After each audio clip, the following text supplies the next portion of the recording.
Hello. Hey Abby, how you doing? Good. How are you? Pretty good. It's good to see you. You as well. Cool. I really appreciate you joining us and looking Yes, forward thank to talking with you this morning. yes, thank you for having me. Oh, you bet. Tell me a little bit more about yourself. I'm 24 this month. I'll be 24. I'm married. I have two dogs. Um, yeah, and I have type 1 diabetes. But I guess more towards the beginning, I got diagnosed when I was 14, so it was a little bit later on in life than most kids get it. Okay. Um, So I kind of knew what life was like before having it and then after having it. So I just started getting really sick.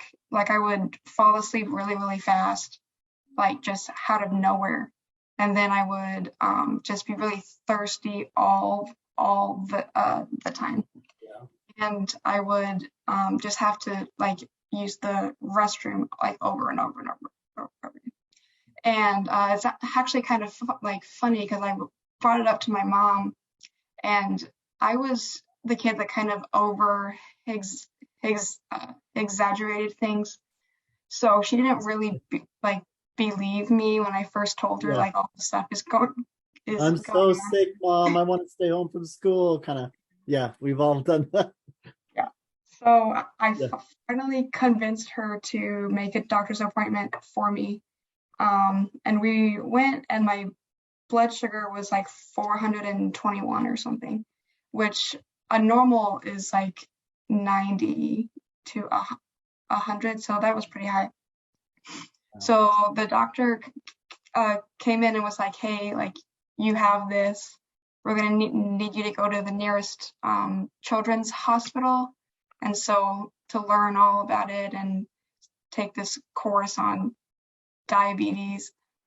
And yeah, so that's basically where how that started. And that's Um, 14, you said?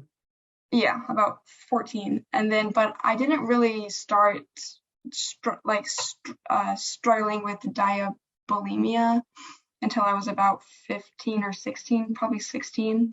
I had moved to a new school, um, and a lot of things were happening around me that I didn't really like know what to do about. Does that make sense? Yeah. Well, And you mean like you're going through the teens anyway, yeah, right? yeah. The, And my dad lost his job, and we moved, and it was like a whole bunch of stuff. But I noticed that uh, my insulin was something that I could control and like do more here or less here or stuff yeah. like that. And I had noticed that when my blood sugar was higher, the more weight I would lose really fast. When your blood sugar levels were higher. Yes. Mm. Okay. So I started skipping more and more, kind of just to test the water, kind of, and that's kind of when the whole thing like spiraled down into something really big. Um, but yeah, all through my high school years, I was like kind of experimenting, I guess. But when I turned 19 and I had moved in with my grandmother after high school is when I really like jumped in the deep end and like totally stopped taking uh, insulin all together. And that was like a year into it. And I was going to the hospital every 2 weeks. I was really, really thin, really sick. My hair was like falling out, like my teeth would like break. It was really bad. Sugar is like energy for your cells, and when it can't get that sugar, because uh, insulin's like the key to let the Oh yeah, sugar into that's your right. That's right. Yep. cell. Yeah. So I'm glad so the sugar was high, but it wasn't that doesn't mean that it's high in terms of your body's using it. I mean, or that you're Mm. body's storing it, right? Or whatever, or Yeah, whatever. it's basically just like floating in your blood. Yeah. Yeah. And it's also not being stored, right? Because obviously if your blood sugar was high and you're storing it, then that's when you're gaining weight, right? And so Yes. so the absence of insulin uh was causing for the glucose and the sugar that is there to just not be metabolized. Yeah. And And like my body would like um use my fat that I did have as like energy. oh, So I would burn fat because with it couldn't get it. Okay, so I had that wrong. So your sugar is high, mm, but it's not being used as energy. mm, The insulin is needed to use it as energy. So instead it says, I need energy, and it went to the resources, the fat. yes. Basically. Wow. What and during your teenage years where there's all there for women, there's already just in society kind of this almost pressure, but Um, you're saying even through um as you're going through your teens, that whether you want to call that a temptation or that you just discovered that, or whether that's, hey, I've got something wrong with me and I've got other things I'm going through, and I feel like I don't have control mhm. over things. Does that sound kind of a mix of kind of? Yeah, it was kind of a mix of that, and because I was at a new school or I didn't know anybody, so I was like, well, maybe if I'm like thin, I'll be pretty, and people Yeah. were like stuff like that. And And it's oh, sorry, go ahead. no, and it started out, you know, as when you first started doing that. Talk to me a little bit about what your mindset was. Was it, hey, I'm just going to do this and can completely control and manage it. I'm going to just get the edge of the benefit of being, a little bit thinner, but I'm not going to like do anything that's jeopardizing my health. So I'm going to still give myself insulin, but I'm just going to kind of, was that kind of the mindset? Is that you weren't planning on having it become a danger? Oh yeah, I didn't even know that you could lose weight at first. So at first it was a mixture of control, but also like a little bit of burnout because a lot of people with diabetes get burnt out by having to take care of it every single day, all the time. So I just was mad that I had it still. Like I didn't want to accept that I did. So I was just like, I'll just not do it here and there and see Mhm. what happens. So Okay. I was definitely not like, oh, I'm going to do this because it's going to make me sick. Yeah. Well, Yeah. even just thinking through, like you said, just not thinking through what are the consequences or going to be of this, and I'm and of course not planning that it did. So talk to me a little bit about how when it started becoming, where you're like, wait a minute, this is not okay, and I'm actually in trouble. Wasn't until about 19 when I really started to like skip totally because I didn't have like my parents like asking me if I did it or like my friends like being with me all the time. So I really just totally stopped. And that's when I was getting sick every 2 weeks. Like my local hospital knew me by name because I would go in every 2 weeks. So that was when I really was like, this is a problem. But at the time, I didn't really see it as a problem because I didn't want to admit that. So you kind of had the benefit of your parents kind of that you relied on, that okay, I know that they're gonna be on my case and kind of Mhm. keep it. But now when that was gone, it was like, whoa, wait a minute. You started realizing this is, if I don't have something in me to discipline myself with this, I'm actually Yeah. in a lot more out of control than I thought, just relying on myself. Yeah. Wow. So when you were um, starting to manage your diabetes at 14, and um, if people think of pain associated with that, they're going to, of course, maybe think of, well, they're going to have to, stick themselves, right? So they've got a condition, but, maybe the insulin not being regulated on its own isn't so much, painful. Of course, it's a chronic illness. Of course, it's an invisible illness. What's painful, if any, about it other than the pricking that you're needing to do? Yeah, well, when your blood sugar gets too high or too low, you definitely feel it in your body. So like if it's too low, you'll like for me, I'll get really, really shaky and like sweaty, sorry. And I like won't be able to move very well and I'll just want to eat like everything in sight because I'm so like shaking. When your breath, Um, when your sugar's low? yes. So when your sugar is high is when you really start to get painful though, because like if your if your sugar is high for like 2 days straight, you'll start to get like body aches, you'll start to like vomit, you will be tired all the time, like you won't want to move. It's just really, really bad when it's high.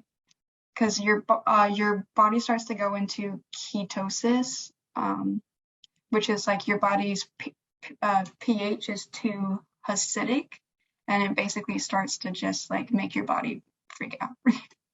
It's interesting because ketosis, people that are on the keto diet, they Mhm. actually intentionally put themselves in ketosis because Yeah. it's a ketogenic diet, because they want to have they're kind of controlling by having low carbs and low sugar, their body having to forcing it to kind of use its fat Mhm. as but you're talking about a different kind of an experience with Yeah. ketosis. The big word is like diabetic ketoacidosis, um, which is like a much higher form of like than the keto diet, I guess. Oh, okay. And And that, when you're in that state with that high sugar, it's not, you don't have to just be like, okay, let's get the insulin in there, because that helps to regulate it, right? So that your body starts using it. yeah, Um, but it's actually painful. You experience, yes, yes. I didn't know. I didn't know. I mean, I knew that. I mean, I only, I guess, imagined that having the chemistry kind of go off and you're trying to manually manage it is got its own adverse effects, whether that's unsettling or whatever. But I honestly, I really haven't, even with my friend, talked about it to that length to where I'm like, what is it like? Is it even painful? And Mhm. so yeah, I didn't know that it could, you can actually, be pain. um what's the best way for you right now to get the insulin? They've advanced so much with the technology. Yeah. Right now I have my T-Slim on actually, my pump, and it connects to my Dexcom on my arm, which like reads my blood sugar. So it basically like gives me insulin all by itself based on what my sugar is. So that's helped a lot with me being Really? nervous about about numbers and stuff. So that's what's helped the most for sure. So okay, so let me, that I didn't know. So I had uh an aunt that is diabetic, and I remember that was the first education that I had. I remember being on her farm, and I think it was her blood, yeah, blood sugar was low, and they were like, and she was like acting, and she was like resisting as they Mhm. were trying to give her juice, and she just wasn't, almost like, I don't know if I want to say in her right mind, but you could tell that she just was not like thinking clearly and making decisions clearly, right? So people around her kind of had to help her with that. And then also just, the shots, right? That was just seeing her do that in her leg. And that was kind of my first exposure to that. I know over the years there's been a lot that of that traditional right? Orange juice and insulin shots or whatever. But and then it moved into where you can get a lot of different products, glucose, things. And but you're saying that they basically have almost created kind of a version of the pancreas, and that it is monitoring and recognizing when there needs to be insulin and give you it or not on its own, right? And it's really Yeah, like I still need to put in like how many carbs I'm going to eat in a certain meal or something okay. like that. But it'll recognize like if my sugar is starting to go up, it'll be like, oh, I predict that in the next 15 minutes it's going to be this. So let me give you this many units Wow. by so it's pretty cool. What about giving you the sugar when your sugar is I've heard that they're working on something like that, but I don't think they have anything like that out yet. I mean, But I would imagine. I mean, I'm not anywhere close to a scientist with this, but how cool would it be if you had the device that you had, but then they evolved it to where there was a glucose syringe intravenous component, and it did the same kind of thing, right? So you have either your glucose getting secreted or your insulin. I would imagine that's probably what. I mean, mhm, that seems like the next logical thing to do, right? So they're starting with just, but until they have something like that, how do you bring more sugar? Is it just as simple as just juice or something for you? yeah. I have a big jar of M&Ms next to my bed because I normally go low when I'm in bed, so I'll just reach over and grab some. So, Yeah, I guess in today's day and age, it's not hard to find sugar, right? Almost every. no, not really. Wow. How has this been on your family?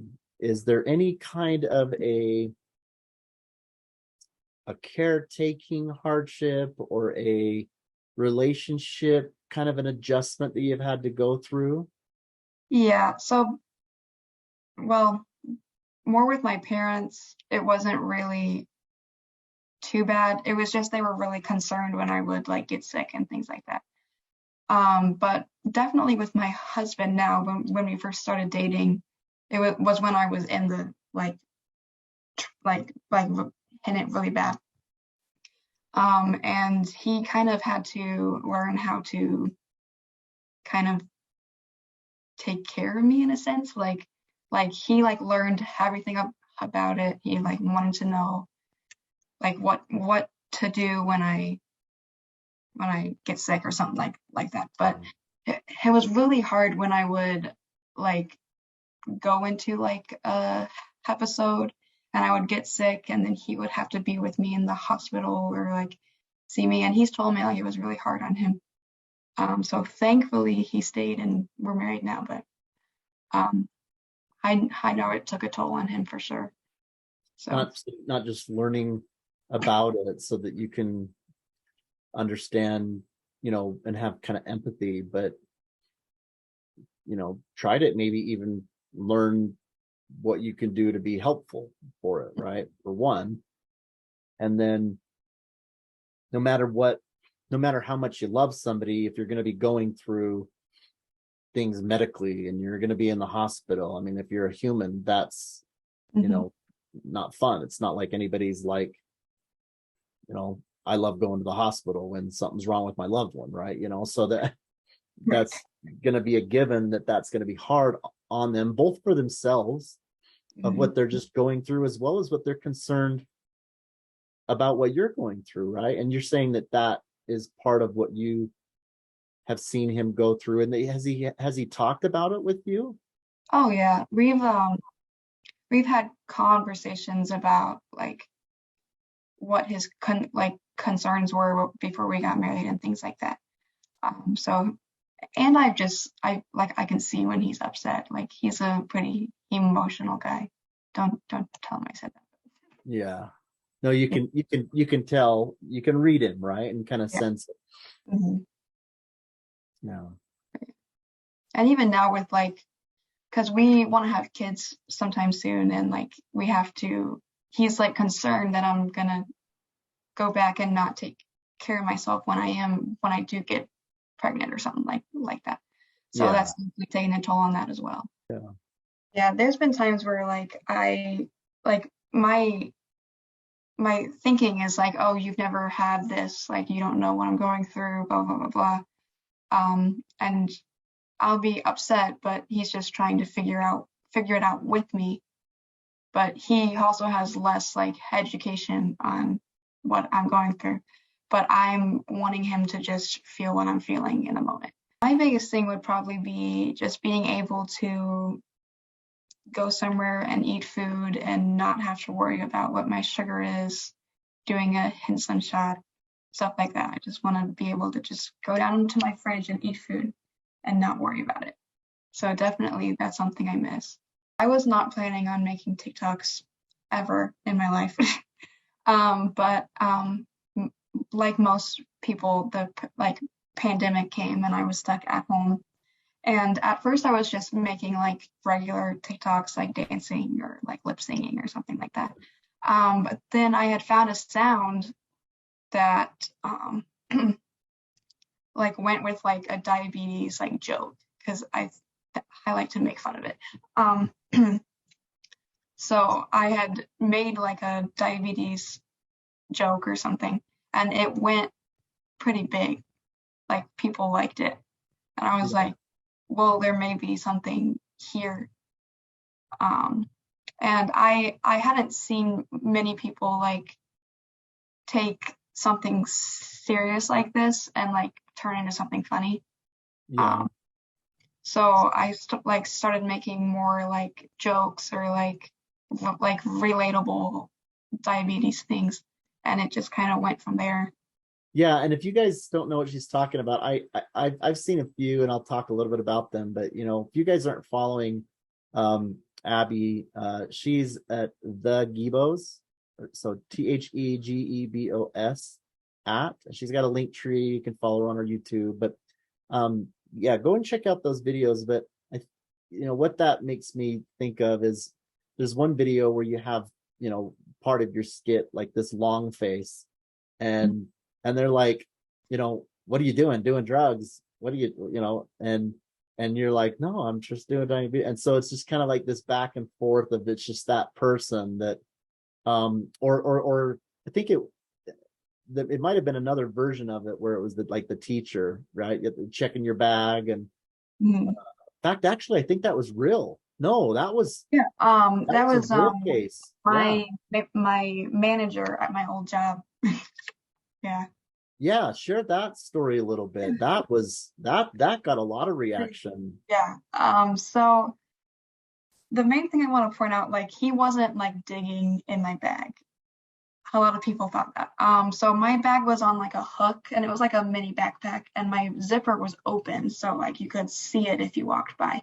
So I guess he had happened to walk by it and look down into my bag and see it. It's like because I was taking vial and like syringes at the time, so I had some in my bag, and I was a waitress, so I was like out on the floor doing my thing, and people then all of a sudden people were like, "Hey, somebody's looking. The manager guy's looking for you," and it was weird. He was just like I didn't think you were this person. Like that's so weird. Like you better explain yourself. And I was just like taken aback.